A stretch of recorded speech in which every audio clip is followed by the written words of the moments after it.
አምላካችን ፈጣሪያችን አባታችን መጋቢያችን ጌታ እግዚአብሔር ሆይ የማይታለፉ የሚመስሉትን በርካታ ጊዜያት በቸርነት አሳልፈ በምህረት የጎበኘን በፍቅራዊ አባትነት የተንከባከብከን ሁሉን አሳልፈ ለዚህች ቀን ስላደረስከን እናመሰግናለን። እነሆ እኔም አገልጋይ አንተ በመረጥከው በዚህ በሕዝብ ፊት ቆሜ ቅዱስና ሕያው ቃልህን እናገር ዘንድ ስለፈቀድክልኝ አመሰግናለሁ። ክቡር መላከ ሕይወት ቆሞስ አባ ጽጌ የዚህ ታላቅ ገዳም አስተዳዳሪ፣ ክቡራን ሊቃውንተ ቤተ ክርስቲያን፣ አበው ካህናት፣ አሃው ዲያቆናት፣ በዚህ ስፍራ የተሰበሰባችሁ አባቶች፣ ወንድሞች፣ እናቶች፣ እህቶች፣ ሕፃናትም ሳይቀር በውስጥና በውጭ ሆናችሁ ይህ ድምፅ የሚሰማችሁ ሁሉ በእግዚአብሔር በአምላካችን በመድኃኒታችን በኢየሱስ ክርስቶስ ፍጹም የሆነ የሰላምታ ቃል ሰላም እላችኋለሁ። እንደምን ቆያችሁ? ድምፃችሁ አይሰማም። እንደምን አረፈዳችሁ? እንደምን ሰነበታችሁ? ቸርነቱን ያበዛልን በፍቅራዊ አባትነቱ የጎበኘን የቅዱሳን ሁሉ አምላካችን ጌታ እግዚአብሔር ስላደረገልን ሁሉ ነገር ስሙ ለዘላለሙ የተመሰገነ ይሁን። እንኳን አደረሳችሁ። ድገሙ።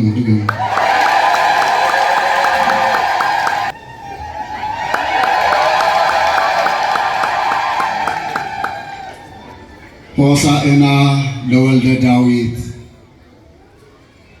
የማቴዎስ ወንጌል ምዕራፍ 21 ቁጥር 9። በዚህ ርዕስ ለጥቂት ደቂቃ የእግዚአብሔርን ቃል እንማማራለን። የሚያስተምረን እግዚአብሔር ነው፣ የሚመክረን እግዚአብሔር ነው።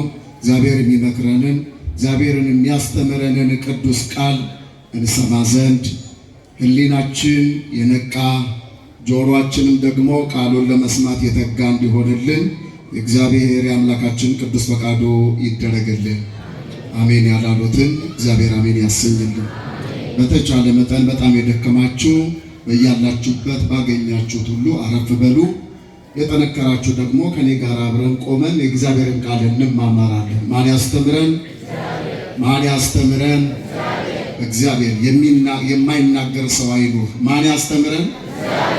አሁንም አልተናገራችሁ ብዙ ሰዎች። ማን ያስተምረን?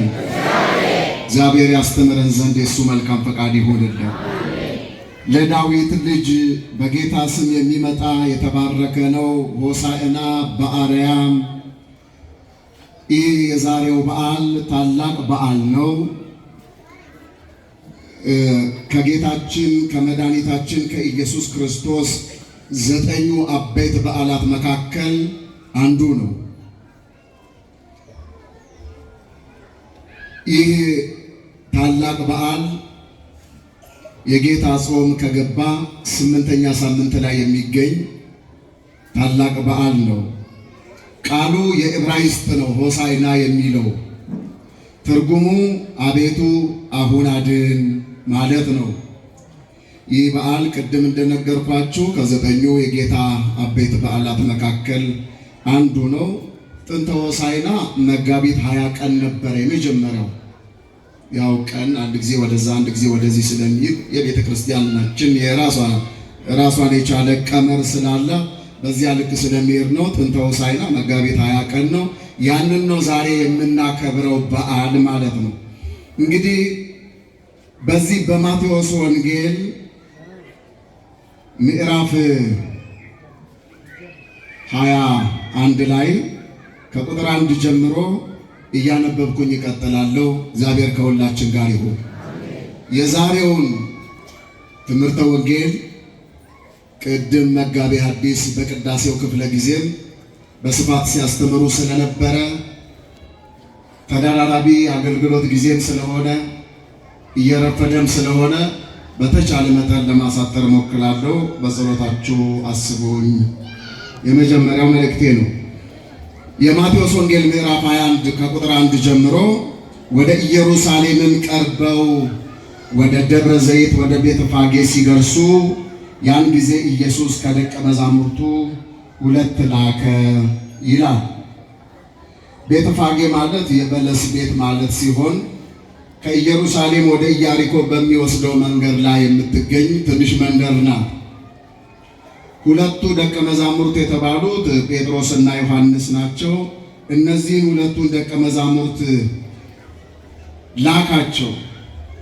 እንዲህ አላቸው፣ በፊታችሁ ወዳለችው መንደር ሂዱ። የተወደዳችሁ የእግዚአብሔር ቤተሰቦች በደንብ አዳምጡ።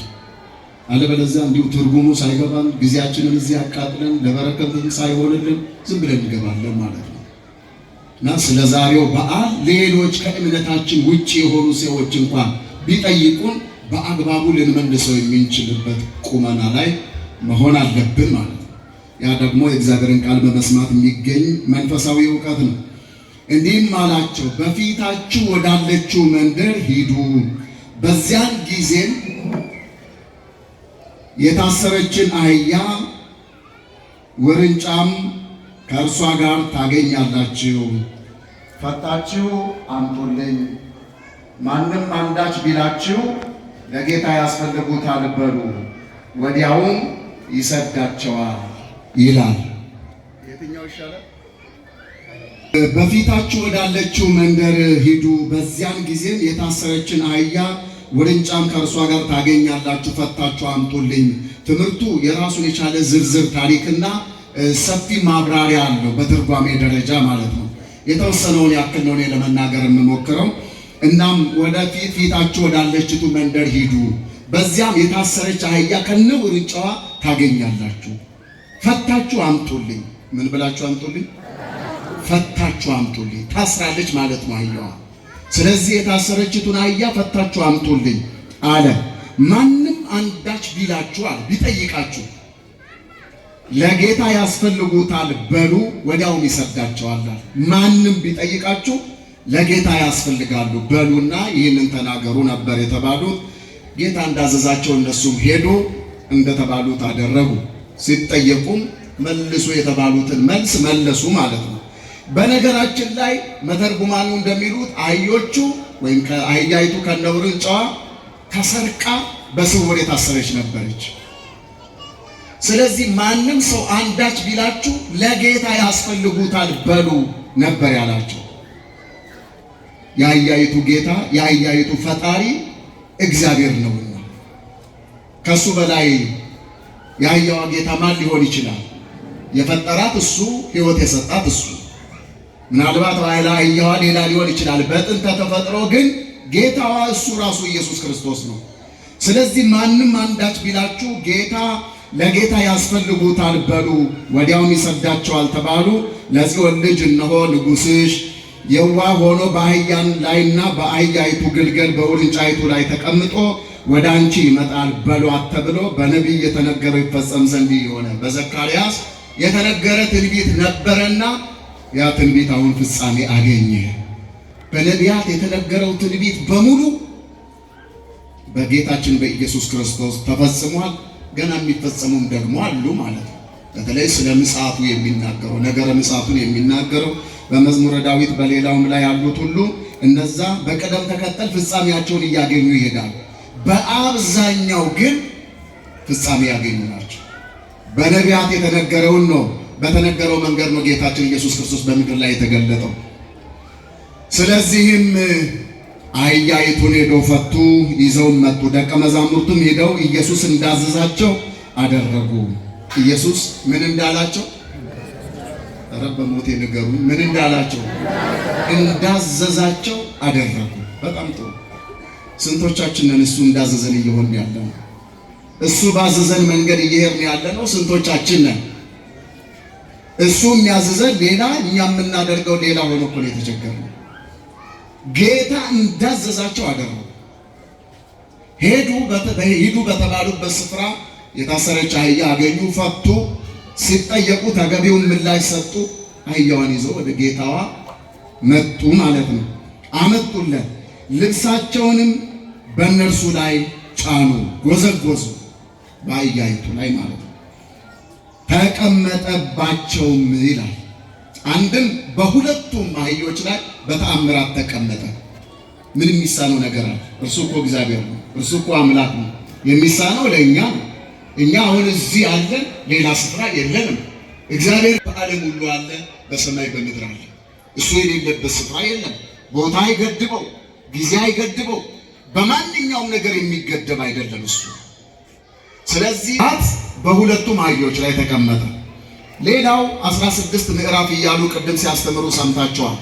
የተወሰነውን በእግሩ ከተጓዘ በኋላ የተወሰነውን በአህያይቱ ወይም በትልቋ በእናቲቱ አህያ ላይ ቤተ መቅደስ ሲደርስ ደግሞ በውርንጫይቱ ላይ ደግሞ ዞረ ማለት ነው ቤተ መቅደሱ።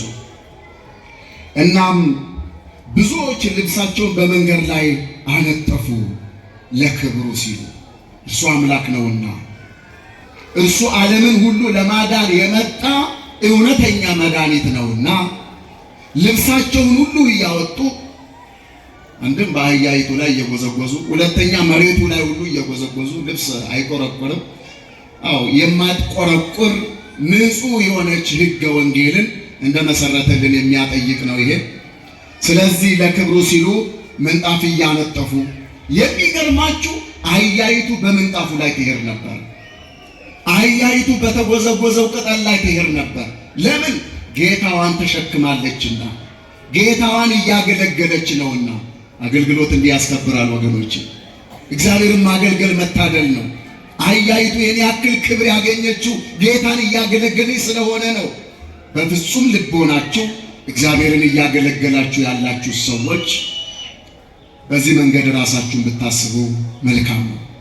አህያይቱ አይታ ማታውቀውን ክብር አገኘች። እሷ እንኳን ጌታን ስለተሸከመች፣ ጌታን ስላገለገለች። እግዚአብሔርን ስናገለግል እንደዚህ ነው፣ ክብርን እናገኛለን። ጸጋ ይበዛልናል። የእግዚአብሔር ሞገሱ ይሰጠናል። ልዩ ሞገስ፣ ልዩ ውበት ይኖረናል እግዚአብሔርን ስናገለግል። እኛም እዚህ እናንተ ከካህናት ጀምሮ እኔን ጨምሮ ሁላችንም አባ የምትሉን እኮ እግዚአብሔርን ስለምናገለግል ነው አይደል?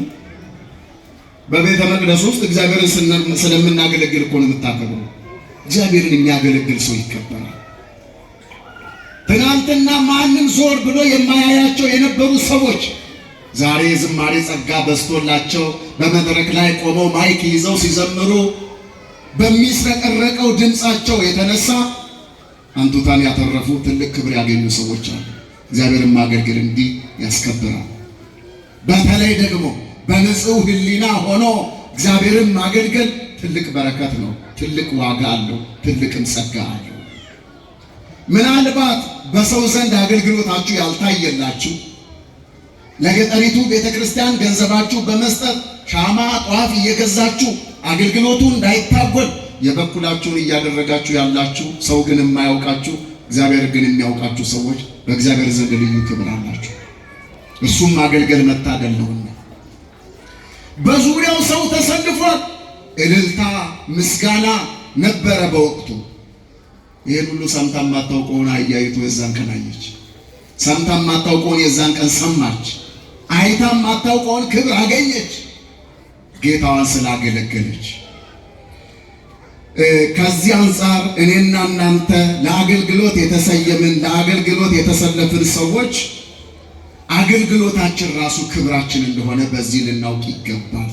በተለይ ለካህናቱ ክህነቱን ለአገልግሎት ሰጥቻችኋለሁ ይላል። ለሌላ ለምንም ዓላማ አይደለም። ክህነቱን ተቀብሎ ለሌላ ዓላማ እያዋለ ያለ ሰው ያልታደለ፣ በእውነት በእርግማን ያለ። የተሰጠን ለአገልግሎት ነው፣ ለሌላ ለምንም አይደለም። ሕዝበ እግዚአብሔርን እንድንጠብቅበት ነው። ምእመናንን እንድንመራበት ነው። በጎችን እንድንጠብቅበት ነው የክህነቱ ጸጋ የተሰጠን ለካህናቱ። ከዚህ ውጭ ሌላ ዓላማ የለውም። ለሌላ ዓላማ ክህነቱን የሚጠቀሙ ሰዎች ምን ያክል በእርግማን ውስጥ እንዳሉ ያውቁት ኖሮ ለጸጸታቸው ወደር የለውም፣ እርግጠኛ ነው። እናም ከሕዝቡም እጅግ ብዙዎቹ ልብሳቸውን በመንገድ ላይ አነጠፉ። ልብሳቸውን እያወለቁ። ለእሱ ክብር ያልሆነ ልብስ ምንድን ነው ጥቅሙ? ለእሱ ለእግዚአብሔር ክብር ያልሆነ ገንዘብ በባንክ ቤት የተጠራቀመ ምን ይጠቅማል? ቅድም አንድ ወንድማችን አይድረስ በእውነት ትናንት ሰላም ነበረ፣ በጣም ታሞ የዚህ ለሰረሰር በሽታ ወንድማችን በቤተ ክርስቲያን ብዙ አገልግሎት ሲሰጥ የነበረ ነው። እውነት ለመናገር ያቅማችሁን ተባበሩ ሲባል ነበረ። አሁንም ያቅማችሁን ተባበሩ። ለእንደዚህ ያለ መንፈሳዊ አገልግሎት ያልዋለ ገንዘብ ምን ይጠቅማል? ለእግዚአብሔር ክብር ያልዋለ ገንዘብ፣ ሀብት፣ ንብረት፣ ዝና፣ ስልጣን ምንድን ነው ጥቅሙ? ለእግዚአብሔር ያልሆነ ልብስ ምን ያገለግላል እያሉ ልብሳቸውን እያወጡ ለክብሩ በመንገድ ላይ ያነጥፉ ጀመር። ይሄ ብቻም ሳይሆን ደግሞ ከዛፍ ዝንጣፊ ቅጠሉን እየቆረጡ የዘንባባ ዛፍ ዝንጣፊ ይዘው ሆሳዕና በአርያም እያሉ እየዘመሩ ተቀበሉት ጌታ። እስካሁን ድረስ ስንዘምር የነበረውን ዝማሬያችንን እግዚአብሔር ይቀበልልን። ጫፉን እየቆረጡ በመንገድ ላይ ያነጥፉ ነበር። የሚቀድሙትም ሕዝብ የሚከተሉትም ምን ማለት ነው? በኋላም በፊትም ያሉት ማለት ነው። ሆሳዕና ለዳዊት ልጅ ለኢየሱስ ክርስቶስ ሆሳዕና መባል ይገባዋል። ሆሳዕና ማለት መድኃኒት ማለት ነው። ሆሳዕና ማለት አቤቱ አሁን አድን ማለት ነው።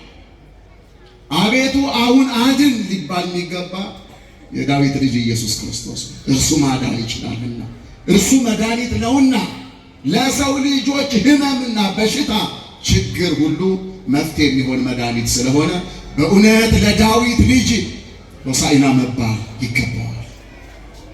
ሆሳዕና መባል ይገባዋል። በጌታ ስም የሚመጣ የተባረከ ነው፣ ሆሳዕና በአርያም እያሉ ይጮሁ ነበር። እስቲ እልል ብላችሁ ድምፃችሁን ከፍ አድርጋችሁ ይሄንን በእውነት ሆሳዕና ሊባል ይገባዋል። ወደ ኢየሩሳሌምን በገባላው ከተማ ይህ ማን ነው ብሎ ተናወጠ። ዝማሬው ታላቅ ነበረ፣ እልልታው ታላቅ ነበረ፣ ምስጋናው ታላቅ ነበረ። ከእርሱ ጋር ከፊት ከኋላ የተሰለፉት ሁሉ ብዙ ሕዝብ ነበሩ። ሕፃናት፣ በእኔና በእናንተ ንግግር አላዋቂ የምንላቸው ሕፃናት ሳይቀር ሆሳዕና እያሉ እየዘመሩ ከንጉሱ ፊት ከክርስቶስ ፊት ቆመው ይዘምሩ ነበር። ይሄንን አይቶ የተበሳጩ ሰዎች አሉ። ምስጋና ለእግዚአብሔር ተቀበለ፣ ለእግዚአብሔር ተደረገ ተብሎ የሚበሳጭ መንፈስ እሱ ከእግዚአብሔር አይደለም። የዚህ አይነት መንፈስ ያለበት ሰው ከእግዚአብሔር አይደለም። ተበሳጩ ብዙዎቹ። ሕዝቡም ይህ ከገሊላ ናዝሬት የመጣ ነቢዩ ኢየሱስ ነው አሉ። የተረዱት በዚህ ልክ ስለሆነ እርሱ አምላክ ነው። እርሱ የነቢያት አምላክ ነው። የነ አብርሃም፣ የነ ይስሐቅ፣ የነ ያዕቆብ፣ የነ ኤርምያስ፣ የነ ኢሳይያስ የሌሎቹም ሁሉ ነቢያት አምላክ ነው። የነ ሙሴ አምላክ ነው። እሱ ነቢዩ ኢየሱስ ነው ሲሉ ያው ዘበነቢያት ነቢይ ይባላል። ቢሆንም ቅሉ የተረዱበት ልክ በዚህ ልክ ስለሆነ ነው እነሱ የሚናገሩት። ኢየሱስም ወደ መቅደስ ገባና ይላል። መቅደሱን ዞሮ ወደ መቅደስ ገባና በመቅደስ የሚሸጡትንና የሚገዙትን ሁሉ አወጣ። መቅደሱ የሚዘመርበት የሚመሰገንበት ለምስጋና የሚቆምበት ስፍራ እንጂ የንግድ ስፍራ አይደለምና ከዚያ አስወጣቸው። የገንዘብ ለዋጮችንም ገበታዎች፣ የርግብ ሻጮችንም ወንበሮች ገለበጠና ቤቴ ጸሎት ቤት ትባላለች ተብሎ ተጽፏል፣ እናንተ ግን የወንበዶች ዋሻ አደረጋችኋት አላቸው። በመቅደስም ዕውሮችን፣ አንካሶች ወደ እርሱ ቀረቡና ፈወሳቸው። ከኔ ጋር ናችሁ? ልድገመው ቃሉ።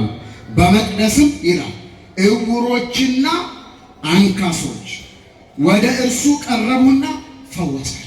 ለምን? መድኃኒት ነውና፣ መድኃኒት ነውና። ስለዚህ በእውነት ለዳዊት ልጅ ለኢየሱስ ክርስቶስ መድኃኒት መባል ይገባዋል። ሆሳዕና መባል ይገባዋል።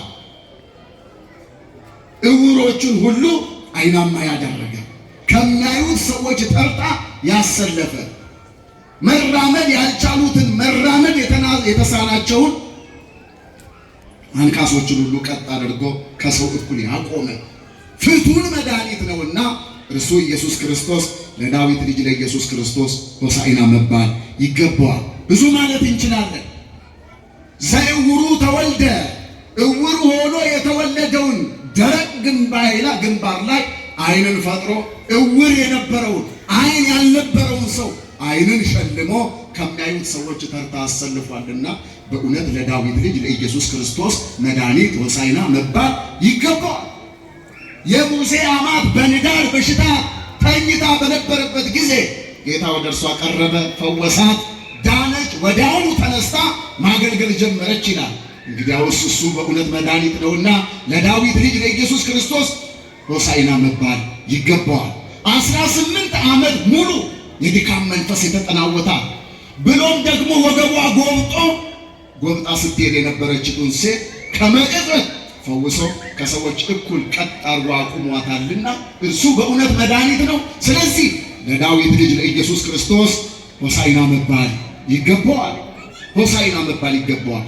መድኃኒትነቱ ለታመሙ ሰዎች ብቻ አይደለም፣ ሞተው በመቃብር ውስጥ ላሉት ሁሉ እሱ መድኃኒት ነው። በእውነት አልዓዛርን ድምፅ ብቻ አሰምቶ አልዓዛር ብሎ ከመቃብር የቀሰቀሰ እውነተኛ መድኃኒት ነውና ለዳዊት ልጅ ለኢየሱስ ክርስቶስ በእውነት ሆሳዕና መባል ይገባዋል። አይደለም 38 ዓመት ሙሉ የአልጋ ቁራኛ ሆኖ የነበረውን መጻጉዕ ብለን የምንጠራውን ያንን በሽተኛ ወዲያውኑ 38 ዓመት ሙሉ ሲያስጨንቀው የነበረውን ክፉ ደዌ ከውስጡ ገስጾ አልጋን ተሸክመ በሰላም ወደ ቤት ግባ ብሎ በሰላም ያሰናበተ ሕመምተኛውን የፈወሰ ፍቱን መድኃኒት ነውና ለዳዊት ልጅ ለኢየሱስ ክርስቶስ ይገባዋል። ይህን 12 ዓመት ሙሉ ደም ሲፈሳት የነበረች ስለዚህ ሴትዮ ትንሽ ነገር ልናገር። እውነት ለመናገር ትንሽ በሕይወቷ ውስጥ ምንም የዕለቱ ትምህርት ባይሆንም መድኃኒትነቱን ለመናገር በሄድንበት መንገድ ነው ወደዚህ ጎራ ያልነው። ይቺ ሴት 12 ዓመት ሙሉ ነው ደም ሲፈሳት የነበረ። በተለይ እናቶች፣ ሴቶች ህመም እንኳን ባይሆን ጤናማ በሆነ ወርሃዊ ህመማችሁ ወይም ደግሞ ደም ይፈሳል። ይሄ እርግማንም አይደለም፣ ህመምም አይደለም፣ ኖርማል የሆነ ከዚህ በተለየ ሁኔታ ነው። በዚሁ እንኳን ምን ያክል ይቸገራሉ አንዳንድ ሰዎች፣ በተለይ ድሮ። አሁን እንኳን ብዙም አይደለም፣ እንዲሁ በግምት እናውቃለን መቼም። ስለዚህ ምን ልላችሁ ፈልጌ ነው፣ አሁኑኑ ልብሷን አጥባ ሰውነቷን አጥባ ስትል ወዲያውኑ ደግሞ የለበሰችው የታጠበው ልብሷ በደም ይበከላል። ያ ደም ደግሞ ትንሽ ሲቆይ ምን አይነት ጠረን ሊያመጣ እንደሚችል አስቡት። በዚህ አይነት ህመም 12 ሰዓት አይደለም እኮ 12 ዓመት ሙሉ ነው የታመመችው። ምናልባት እኮ በአጠገቧ ለማለፍ ሁላ የሚቸገሩ ሰዎች ሊኖሩ ይችላል። ይሄን ያክል የተጸየፏት ሰዎች ሊኖሩ ይችላል። ኢየሱስ ክርስቶስ እርሱ በእውነት ሆሳዕና መድኃኒት ነው ተብሎ እርሷ ባለችበት መንደር ውስጥ ወሬ ሲወራ ሰማች። ያ መንደር ምን የታደለ መንደር ነው! ስለ ኢየሱስ ክርስቶስ ማዳን የሚነገርበት መንደር። የተወደዳችሁ የእግዚአብሔር ቤተሰቦች በእናንተ ሰፈር ውስጥ ምንድን ነው የሚነገረው? ይሆን ምንድን ነው የሚወራው? ስለ ኢየሱስ ክርስቶስ የማዳን ስራ መድኃኒትነቱ በእናንተ ሰፈር ውስጥ ይነገራል። በቤታችሁ ውስጥ አዳኝነቱ ይነገራል። የዚህ ሴትዮ ያለችበት ሰፈር በእውነት የተባረከ ሰፈር፣ የኢየሱስ ክርስቶስ መድኃኒትነት በግልጥ የሚወራበት፣ የሰዎቹ ወሬ ሁሉ ኢየሱስ ክርስቶስ መድኃኒት እንደሆነ ነው። ይህንን በወሬ ደረጃ ሰማችና አመነች። ልጠይቃችሁ፣ ሰማችና ምን አለች? በጣም ጥሩ። እኔና እናንተ ወሬ እኮ አይደለም። ቤተ ክርስቲያን መድረኩን አመቻይታ አትሮሱን ዘርግታ ሞንታርቦ ግራና ቀኝ ተክላ ከላይ ማይክሮፎን አስቀምጣ እጅግ በሚያምር ድምፅ በተለያዩ አይነት ጥበብ ወንጌሉን ስታስተምረን ኢየሱስ ክርስቶስ ስሙ መድኃኒት ቃሉ መድኃኒት እንደሆነ በሚገባ ስትሰብከን ኖራለች። እየሰበከች ነው። ግን ምን ያክል አምነናል ነው ጥያቄ። ሴትየዋ መንደር ውስጥ የሰማቸውን ጥቂት ነገር ብቻ አምና ተቀበለች። ልባችን ለምን ማመን አቃተን? ወንጌል እየተሰበከን ለምን መለወጥ አቃተን? በክርስትና ሕይወት እድገት ያስፈልጋል፣ ከፍታ ያስፈልጋል። ክርስቲያን ወንጌል ሲሰማ እየቀደም በየጊዜው እያደገ መሄድ ካልቻለ በጣም አስቸጋሪ ነው። ስለዚህ ወዲያው አመነች። እንደዚህ ያለ ህሊና እግዚአብሔር ለሁላችን ይስጠን። ማገዶ ቆጣቢ ነው ግድ የላችሁ። ሁልጊዜ እየተነገረ እንደደነዘዝን አንነው። እስቲ አንድ ቀን የምትነገረው ሁልጊዜ የሚነገረው የእግዚአብሔር ቃል በውስጣችን ፍሬ ያፍራል። ያ ነው መሆን ያለበት። ሲቀጥል እንደዚህ ሴትዮ መንደር ይሁን መንደራችን፣ ቴሌቪዥናችሁ የእግዚአብሔር ማዳን እስቲ ይናገር። አሽሽ ገዳም ዘፈን ምን ያደርጋል? ድራማ ምን ይጠቅማል? ህይወታችን ራሱ ድራማ አይደል? እኛ ራሱ እኮ ድራማ ኑሮ እኮ ነው እየኖርን ያለው። እናም ቴሌቪዥኖቻችሁ መንፈሳዊያን ቴሌቪዥን ተከፍተውበት ህፃናት ልጆቻችሁ የህፃናት ክፍለ ጊዜ አለ በቤተ ክርስቲያናችን ቴሌቪዥን፣ እሱን እንዲማሩ፣ ታላላቆችም ደግሞ የወንጌል ክፍለ ጊዜ አለ፣ በኦሮምኛ አለ፣ በትግርኛ አለ፣ በአማርኛ አለ፣ በተለያዩ ቋንቋዊ ትምህርት እየተሰጠ ነው። እሱ ክፍቱ። እርግጠኛ ነኝ የብዙዎቻችን ቴሌቪዥን ወደዛ ጎራም አይደል፣ ሌላ በቃ ዘጠኝ ምናምን ጭፈራ እሱን የሚመች እና አይደለም መንደራችን እኛ ክርስቲያኖች የተባልን ራሱ የገዛ ቤታችን ውስጥ እንኳን የእግዚአብሔር ማዳን የማይናገርበት ባዶ እኮ ነው። በጣም ጥሩ። ኧረ ቴሌቪዥኑን ተውት። በኪሳችሁ ውስጥ ያለው ሞባይል፣ በእጃችሁ ያለው ሞባይል ምንድን ነው የሚሰራው? መጥሪያው ምንድን ነው? ዘፈን ማለት የብዙዎቹ ዝማሬ ቢሆን የክርስቶስ የባህሪ አምላክነት የሚነገርበት ቢሆን እጅግ በጣም ደስ ይላል። የተለያየ ሶሻል ሚዲያ አካውንት ከፍታችኋል ብዙዎቻችሁ። ምንድነው በዛ ላይ የሚሰራው? ክርስትና ነው የሚሰበክበት? የክርስቶስ የማዳን ስራ ነው የሚነገርበት ነው ወይስ ሌላ? አስቡበት። በአጭሩ እቺ ሴትዮ ያለችበት ሰፈርና መንደር ግን እጅግ የሚማርክ በእውነት የኢየሱስ ክርስቶስ የማዳን ስራ የተገለጠበት የሚነገርበት የሚወራበት ስፍራ ሆኖ ሳገኘው እጅግ በጣም ነው የገረመኝ በግሌ። በዚህ አይነት ሁኔታ ሰማች፣ አመነች፣ ቀጥታ ሄደች ወደ ጌታ ኢየሱስ ክርስቶስ ሄደች። እንደዚህ ያለ ቆራጥ መንፈስ ይኖራችሁ፣ በቆራጥነት ሄደች። ስትሄድ ታዲያ ህዝቡ መዓት ነው፣ ከቁጥር በላይ ነው ከሱ ጋር የሚሄደው፣ ከ5 ገበያ ህዝብ በላይ የሚሆን ማለት ነው። ያ ማለት የተለያየ ጠባይ አላቸው። ሌሎቹ እሱ ትንሽ እንጀራ 2 እንጀራ ምናምን አሳ እየባረከ ስለሚመግብ ለሆዱ ብሎ እሱ ወደ ሄደበት ሁሉ ይሄዳል ለሆድ ብሎ። አንዳንዶቹ ደግሞ መልኩ ደም ግባቱ ያምራልና ለማየትና ለወሬ ደግሞ ይሄደ ደግሞ አለ። ሌላው ደግሞ ከብዙ የሥጋ ደዌ ይፈውሳልና ከሥጋው ደዌ ብቻ ለመፈወስ ደግሞ ይሄዳል። ሌላው ግን በፍጹም ልቡ አምኖ አብሮ የሚሄድ ደግሞ አለ። ከነሱ ያደርገን እግዚአብሔር። በፍጹም ልባቸው አምኖ ከሚከተሉት ያደርገን። ስለዚህ በእንደዚህ ያለ ሁኔታ የህዝቡ መጨናነቅ ቀላል አይደለም። የጴጥሮስ ንግግር፣ የሐዋርያቱ ንግግር ያስታውቃል። ይህ ሁሉ ህዝብ እያለ እንዴት ማን ነካኝ ለምን ትላለህ? አስጨናቂ ነገር እኮ ነው። ህዝቡ እኮ ብዙ ነው፣ እየተተራመሰ ነው። በቃ የሐዋርያቱ ንግግር ሰው ምን ያክል ብዙ እንደሆነ ምን ያክል እየተጨናነቀ እንዳለ የሚያስረዳ ነው። ቀኑ ሆሳዕና ነው። በዓላችን ሆሳዕና ነው። ልብ በሉ። ሆሳዕና ማለት አሁን አድን ማለት ነው፣ መድኃኒት ነው ብለናል። የጌታን ማዳን ወይም መድኃኒትነቱን ለመግለጥ የሄድንበት መንገድ ነው ይህ መንገድ። ስለዚህ ቀጥታ ሄደች። ስትሄድ ህዝቡ ውስጥ ስትሽለኮለክ ይታያቸዋል። እስቲ በመንፈስ ውስጥ ህዝቡ ውስጥ ስታልፍ መቼም ከኋላ ነው የመጣችው። እሱ በአንድ ጊዜ ዘቁ ብላ እሱ ጋር ለመድረስ በጣም ከባድ ነው። በዛ ሁሉ ህዝብ ፊት ስትሄድ ምናልባት ደሙ እንደለመደው እየፈሰሰ ነው። ስለዚህ በዛ ለማቋረጥ ስትል ደሙን እያየ ዞር በል ከዚህ የሚላት ሰው አይጠፋ፣ የሚያመናጭቃት ሰው አይጠፋ። እንዲሁ እያለች ግን ወደ ጌታ ቀረበችና ከኋላው የልብሱን ጫፍ ነካች። እኔ እሱ ተናግሮ አይደለም፣ በእጁ ዳሶኝ አይደለም፣ እንዶ ቀስ ብዬ ልብሱን ብቻ ብነካ እድናለሁ አለች። አያችሁ ምን አይነት እምነት ነው? እስቲ እመኑ። ቄስ ገሌ ካላጠመቀኝ አልድንም አትበሉ። አባይ ገሌ እንደዚህ ካልጸለየውልኝ አልድንም አትበሉ። ማንም ይጸልይ የሚያድን ማን ነው? ማንም ያጥምቅ የሚያድን ማን ነው?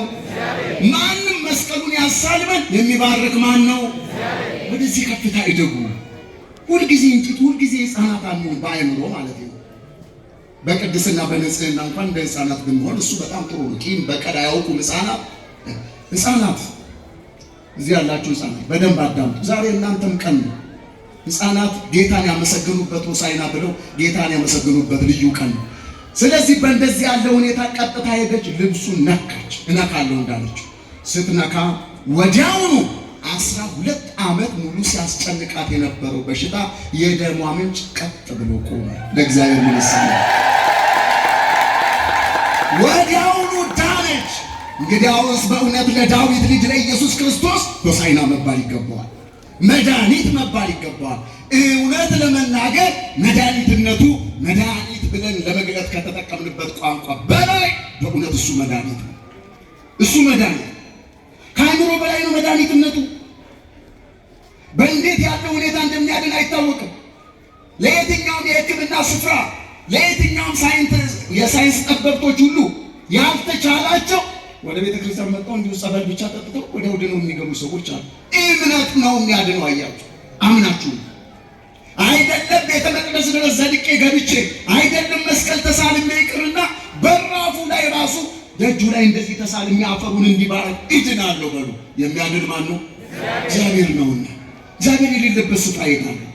በማንኛውም ስፍራ የምትበሉትን ለእራት ለምሳ ያዘጋጃችሁትን ምግብ የእግዚአብሔርን ስም ጠርታችሁበት እግዚአብሔር መድኃኒት ሊያደርግልኝ ይችላል ካላችሁ ይችላል አይችልም? እግዚአብሔር ችሎታ ላይ አትደራደሩ። እግዚአብሔር የማያደርገው ነገር የለም። ፍጹም እምነት ግን ከኛ ይጠበቃል። ስለዚህ ማን ነው የነካኝ አለ። ይሄ ሁሉ ሕዝብ እየሄደ እንዴት ማን ነካኝ ትላለህ? ጌታ አይ ኃይል ከኔ ወጥቷል። እሷም ቶሎ ፈጥና በእግሩ ስር ወደቀችና እኔ ጌታ ሆይ አለች። አድነኸኛል አለች። ከብዙ እንደው ሳልናገር ያለፍኩት እኮ ብዙ ነገር አለ። ከብዙ ባለ መድኃኒቶች ዘንድ ብዙ ወጪ ብዙ ገንዘብ አውጥታለች። አሁን ግን ወጪ ሳታወጣ ድና ገባች። ተመልከቱ። ብዙ ቦታ ተንከራታለች። ደርሳ ስትመለስ በየመንገዱ የሚገጥማት ፈተና ብዙ ነው። ገንዘቧን ከስክሳ ጨርሳለች። አሁን ግን መንደሯ ውስጥ በሰማችው ትንሽ ወሬ አመነችና ወደ ጌታ መጣች። ልብሱን ነካች፣ ዳነች። አንድ ነገር ልንገራችሁ፣ ብዙ ሰዎች አሉ። ከነዛ ሁሉ ሰዎች በኋላ ነው የመጣች። ነገር ግን የሚገርሙ በፍጹም ልቧ ስላመነች ከነዚያ ሁሉ በፊት ድና ወደ ቤቷ ገባች። እምነታዬ እንዲህ ያደርጋል። እኔ እዚህ ቆሜ ሁላችንም ካህናት እዚህ ቆመን 30-40 ዓመታት ወንጌል ከሰበክነው በላይ እኮ ዛሬ መጣችሁ በቅድስና እኛን ቀድማችሁ ወደ መንግሥተ ሰማያት እኮ ልትገቡ ትችላላችሁ። እመኑ። እናም ይቺ ሴትዮ ከሁሉ በኋላ መጣች፣ ከሁሉ በፊት ድና ተመለሰች። እየታመመች መጣች፣ ድና እየዘመረች ተመለሰች። ከህመሟ እግዚአብሔር ፈወሳት። ስለዚህ ይሄ የዳዊት ልጅ ኢየሱስ ክርስቶስ በእውነት መድኃኒት መባል ይገባዋል። ኢየሱስ የሚለው ራሱ ቃሉ መድኃኒት ማለት ነው። በእውነት እሱ መድኃኒት ነው። ለሁሉ መድኃኒት ነው። ለየትኛውም ችግር እሱ መፍትሄ የማይሆንበት መንገድ የለም። ለሁሉም መፍትሄ ነው። ስለዚህ ለታመሙ ሰዎች መድኃኒት ነው። ላልታመሙ ሰዎችን መድኃኒት ነው። ላዘኑ ሰዎች መድኃኒት ነው። ለደስተኞቹም መድኃኒት ነው። ደስታቸውን ያስቀጥልላቸዋል። እና ሆሳዕና ለዳዊት ልጅ እያሉ እየዘመሩ ሕፃናት ሁሉ ሲሄዱ፣ እንደውም አንዳንዶቹ ደግሞ ምንድን ነው ሲሉ የነበሩ ነገር ግን የካህናት አለቆች ጻፎች ያደረገውን ድንቃ ድንቅ በመቅደስም ሆሳዕና ለዳዊት ልጅ እያሉ የሚጮሁትን ልጆች ባዩ ጊዜ ተቆጥተው ይላል። ምን እንዳስቆጣቸው እግዚአብሔር ይወቅ። እነዚህ የሚሉትን አትሰማምን አሉ።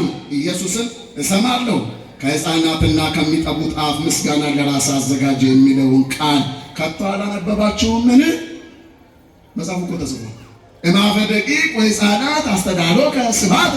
ቅድም በዜማ ሲባል የነበረ ዲያቆናቱ ሲያዜሙት የነበሩ ከሕፃናትና ከሚጠቡት አፍ ወይም ከነሱ አንደበት ምስጋና ለራስ አዘጋጀህ እንደተባለ ምንም የማያውቁ ሕፃናት አፋቸውን ፈተው ሆሳዕና ለዳዊት ልጅ ለኢየሱስ ክርስቶስ ሆሳዕና መባል ይገባዋል እያሉ በታላቅ ዝማሬ እየዘመሩ እርሱን ያመሰገኑበት ታላቅ በዓል ነው። እንኳን አደረሳችሁ፣ እንኳን አደረሳችሁ። እግዚአብሔርን አመስግኑ። እንግዲህ ይህ በዓል ታላቅ በዓል ነው። በዚህ ልክ እስካሁን በነበረው ሁኔታ በዓሉን አክብረናል። እግዚአብሔር ለበረከት ያደርግልን፣ ለበረከት ያደርግልን። እግዚአብሔርን ያመሰገንበትን ምስጋና ሁሉ እሱ ይቀበልልን። አይደለም ሕፃናት የቢታንያ ድንጋዮች ጭምር እያመሰገኑት ነው። የምድረ በዳ ቀበሮች፣ ሰጎኖች ሁሉ ያመሰግኑኛል ይላል። ይገርማቸዋል። ቀበሮ እግዚአብሔርን ያመሰግናል፣ ሰጎኖች እግዚአብሔርን ያመሰግኑታል። ዱዋንጣይ ሲናገር አይገርማችሁ? የምስጋና ጊዜ ያላችሁ አለ። አንዳንድ ሰዎች በቤታቸው ውስጥ ትንሽዬ የጸሎት ቤት እንደዚህ ሰርተው ስዕል ቤት አድርገው እዛች ውስጥ ፈጣሪያቸውን የሚያመሰግኑ ስለ ሕይወታቸውም ደግሞ ፈጣሪያቸውን የሚጠይቁበት የተለየ የጸሎት ቤት ያላቸው አሉ። አንዳንዶቻችሁ ደግሞ እንኳን የጸሎት ቤት ይቅርና ለኑሮም ራሱ በሚያስቸግር የኪራይ ቤት ውስጥ ደግሞ የምትኖሩ ሰዎች ልትኖሩ ትችላላችሁ። የሆነ ሆኖ ነገሮች የተመቻቹላችሁ ራሱ እንደዛ ያለ የጸሎት ቤት ቢኖራችሁ፣ ካልሆነ ደግሞ የሆነች ቦታ ላይ ብቻ ማረፊያ ይኖራችኋል። ማታ ልትተኙ ስትሉ ፈጣሪያችሁን አመስግኑ። የጸሎት ጊዜ ይኑረን። ጸሎት አንደኛ ምስጋና ነው፣ ሁለተኛ ደግሞ ስለ ሕይወታችን ፈጣሪን የምንጠይቅበት የልመና ነው። ልመና ራሱ ልመናም ነው፣ ምስጋና። አባታችን ሆይ በሰማያት የምትኖር ስምህ ይቀደስ። ምን ማለት? ስምህ ይመስገን ማለት እኮ ምስጋና። ከዛ በኋላ ወደ መሃል ይደርስና የዕለት እንጀራችንን ስጠን ዛሬ ማመልከቻ ነው ሄደው ስለ ቀሪ ሕይወታችን የምንበላውን የዕለት ክርስቲያን ስለ ዕለቱ እንጂ ስለ ነገ አይጨነቅም። ስለ አሁኑ ስለ ዕለቱ ስለተሰጠው ነገር ፈጣሪውን የሚያመሰግን። የነገውን ጉዳይ ማን ያውቃል? እግዚአብሔር ያውቃል። ደግሞ የነገውን ጉዳይ እግዚአብሔር ያውቃል ተብሏልና አሁኑ ገብቷችሁ በ4 በ5 በ6 በኋቃ ጠቅላላ ዱቄቱን ሁሉ አብኩታችሁ ጨርሱ አሏችሁ እና በጥንቃቄ መጠቀም ጥሩ ነው። ለማንኛውም ሲጠፋ ግን ክርስቲያን አይጨነቅም። ባለችው ጥቂት ነገር እግዚአብሔር ይባርክልኛል ብሎ ያቺን ለበረከት አድርግልኝ ብሎ ይቀምሳል። ካገኘም ደግሞ በአግባቡ ይጠቀማል። ይህን የሚያባክን ነገሮችን የሚያባክን አይደለም ክርስቲያን፣ በስነ ስርዓቱ ነገሮችን የሚጠቀም ነው። ጌታም ራሱ ያን ሁሉ ባርኮ ከመገባቸው በኋላ እኮ በቅርጫት ሰብስቦታል። የተረፈውን ደግሞ አያችሁ። ሴቪንግ እንደዚህ ነው፣ ኢኮኖሚክስም እኮ እንደዚህ ነው። እና በአግባቡ መጠቀም ነው ነገሮችን። ለማንኛውም ዛሬ ታላቅ በዓል ነው፣ ሆሳዕና ነው። ሆሳዕና ማለት መድኃኒት ማለት ነው። አቤቱ አሁን አድን ማለት ነው ብለን ስንማር ቆይተናል። በእውነት የዳዊት ልጅ ኢየሱስ ክርስቶስ መድኃኒት ነው። ብዙ መድኃኒቶች በምድር ላይ አሉ፣ እሱ ከፈቀደ ሊያድኑ የሚችሉ። እነዛን ሁሉ መድኃኒት ያደረገ መድኃኒት ነው። አሁን የምላችሁ እነዛ ነው። ብዙ ቅዱሳን እነ ቅዱስ ጳውሎስ እነ ቅዱስ ጴጥሮስ ጥላቸው፣ እንደዚሁም ደግሞ ልብሳቸው፣ ጨርቃቸው ድውያንን ሕሙማንን ሲፈውስ ነበረ። መጽሐፍ ቅዱስ እውነቱን ይናገራል። ስለዚህ እነሱም ትንንሽ መድኃኒቶች ነበሩ። እነዚህ ሁሉ መድኃኒት ያደረገ መድኃኒት ነው አሁን የምላችሁ ኢየሱስ ክርስቶስ። ስለዚህ በእውነት እሱ መድኃኒት መባል ይገባዋል፣ መድኃኒት ነውና። ለችግራችን ሁሉ እሱ መፍትሄ ይሁንልን፣ ለሕመማችን ሁሉ እሱ መድኃኒት ይሁንልን። በአዳም በኩል ወደ ሰው ልጆች የገባውን ክፉ በሽታ ደግሞ የትኛውም በዓለም ያሉ ጠበብቶች ሁሉ ሊፈውሱት አልቻሉም። ብዙ ቅዱሳን ብዙ አልቅሰዋል፣ ብዙ ጸልየዋል። በእነሱ ጸሎት በእነሱ ምልጃ ምንም ሊድን አልቻለም። ስለዚህ እግዚአብሔር አንድያ ልጁን ወደ ዓለም ሰደደ። እሱ መድኃኒት ከእመቤታችን ከቅድስት ድንግል ማርያም ተወልዶ እኔንና እናንተን ወደ ቀደመው ክብራችን መልሶናል። ውርደታችንን በክብር ሞታችንን በሕይወት ደመደመው። ዛሬ ለሕይወት የተሰለፍን ሕይወት በሆነ በክርስቶስ የምናምን ክርስቲያኖች ነን። ነፃ ያወጣን እርሱ ኢየሱስ ክርስቶስ ነው። ነፃ ያወጣን ደግሞ በመስቀል ላይ ተሰቅሎ ነው። ስለዚህ ቁስሉ መድኃኒት ነው። ቁስላችንን የፈወሰ በእርሱ ቁስል እኛ ተፈወስን እንዳለው ቃሉ ማለት ነው። እና ቁርሱ መድኃኒት ነውና በእውነት እሱ መድኃኒት መባል ይገባዋል። ልብሱ 12 ዓመት ሙሉ ደም ሲፈሳት የነበረችውን ሴት ሲፈውስ ነበር። በምድር ላይ በነበረ ጊዜ መድኃኒት መባል ይገባዋል። ሆሳዕና መባል ይገባዋል።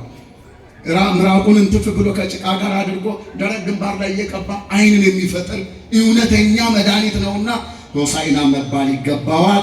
እስከዚህ ሰዓት ከኛ ጋር ሆኖ ያስተማረን አምላካችን እግዚአብሔር ስሙ የተመሰገነ ይሁን። በዓሉን የሰላም የጤና የደስታ የበረከት በዓል ያድርግልን።